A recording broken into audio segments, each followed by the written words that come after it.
Утринското кафе, почитувани наши, го пијам во прекрасно друштво на доктор Александра Димитрова, писателка, која што има напишано досега 5 книги поезија и својот прв роман насловен како Судниот ден. Поводот за нашиот утрински разговор се секако оние креативни работилници за креативно пишување, кои што почнуваат на 19 јули. Александра, добро утро. Ми е голема чест што еве утрово, утринава, првото утринско кафе го пијам токму во вашето друштво. И за почеток да поразговараме малку за оние креативни работилници, односно работилници за креативно пишување, кои што започнуваат на 19 јули. За што станува збор и за кого се наменети? Добро утро на сите. Работилниците за креативно пишување се наменети за целата популација, односно за оние личности кои што сакаат да пишуваат, кои што се талентирани, кои што имаат идеи, кои што имаат приказни, меѓутоа немаат вистински теориски и практични знаења за да тоа го реализираат. Јас преку моите работилници, кои што до сега сум ги имала 15 на број, ова ќе биде 16-та, во само 6 сесии или 6 модули успевам на младите писатели и на талентираните луѓе едноставно да им пренесам знаења со помош на кои тие ќе можат своите идеи да ги преточат во книжевни дела. Сега утрински се овие работилници, може би за прв пат. Значи, каде ќе се одвиваат, колку време ќе траат и како може да се пријават сите заинтересирани, како да ве најдат? Вака, значи јас работилниците секогаш ги држам онлайн. Од причина што сакам сите кои што се во Македонија да можат да се приклучат на истите. Пријавувањето исто така оди онлайн, сите може да ја заследат мојата Facebook страница Креативно пишување и тука да се пријават, а часовите ќе се одвиваат утрински, што значи дека во утринските термини од 9 до 10:30 секој ќе може во викендите, значи во сабота од 8 до 9:30 да се приклучи на овие часови и при тоа да ги стекне сите знаења и да потоа напише книга поезија, роман, драма, сценарио, секој по своја. Претпоставувам дека од вашите креативни работилници излегле на вистина еминентни, претпоставувам и писатели, и писателки, претпоставувам и верувам многу дела се создадени од вас, бидејќи сте вие и доктор на науки од филолошкиот факултет. Кој поле ви интересира најмногу? Која е вашата докторска дезертација и магистерска? Што најмногу ве интересираше кога бевте се уште за време на студиите? Вака, јас уште за време на студиите, тоест пред да се запишам, многу имав жилба да бидам режисер. Тоа беше така некоја младешка жилба, меѓутоа не ми се оствари, се запишав сепак на филолошкиот факултет и не се покајав, затоа што тоа што го научив таму не се учи на ниедно друго место. Сепак, некако театарот остана моја голема љубов, па и магистерската и докторската дисертација се всушност за драмските дела. Магистерската за драмските дела на Горан Стефановски, додека докторската дисертација за драмското творештво на Венко Андоновски. Вака накратко кажам. Кажавме дека сте вие писателка, имате напишано досега 5 книги поезија и ова е вашата книга Судниот ден, прв роман, кој што ја доживеа својата промоција на 14 јуни во кафе книжарницата Буква, во еден пријатен и убав амбиент. Ние често пати и посетуваме там, одиме во Буква, ја посетуваме.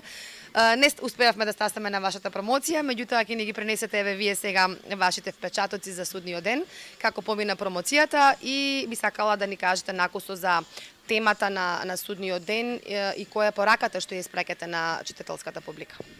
Судниот ден е мојот прв роман.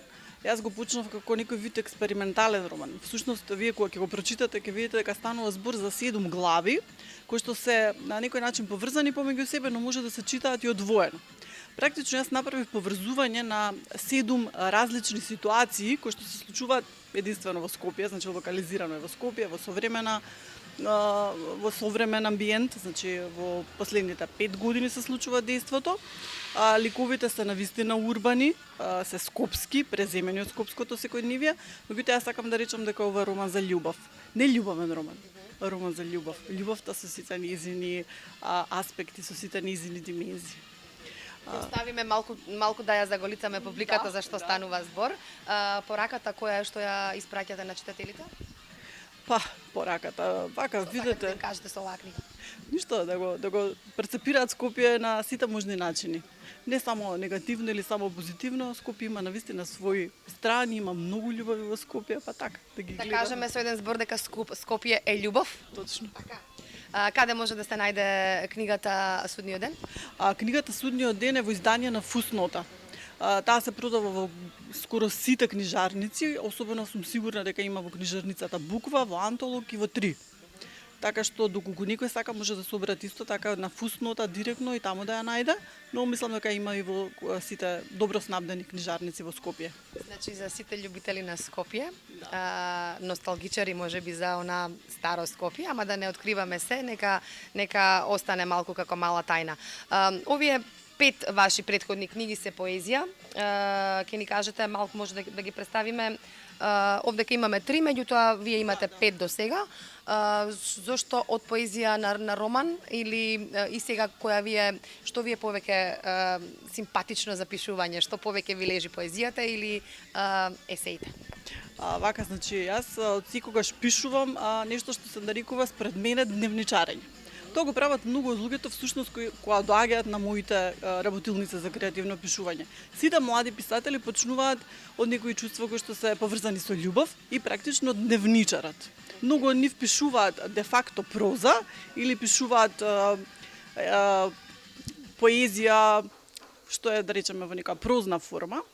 Меѓутоа, кога ќе дојдат на часовите се учат како да пишуваат стории од она што го имаат како емоции и да не бидат само лични, туку да ги пренесат и на своите ликови. Слично и јас кога бев помлада, многу повеќе бев свртена кон себе, субјективно се изразував, но нели со годините со она што теоретски го научив понатаму, сватив дека она што е субјективно може да стане објективно, може да се расшири во поголема приказна и токму она што јас го учев, она што јас го стекнав како знаење преку моите работилници за креативно пишување, се обидувам да го пренесам на останатите и мислам дека ми успева. Досега од моите работилници имаат произлезено повеќе романи, многу повеќе книги поезија, а се надевам дека во скоро време ќе има и некој филмско сценарио.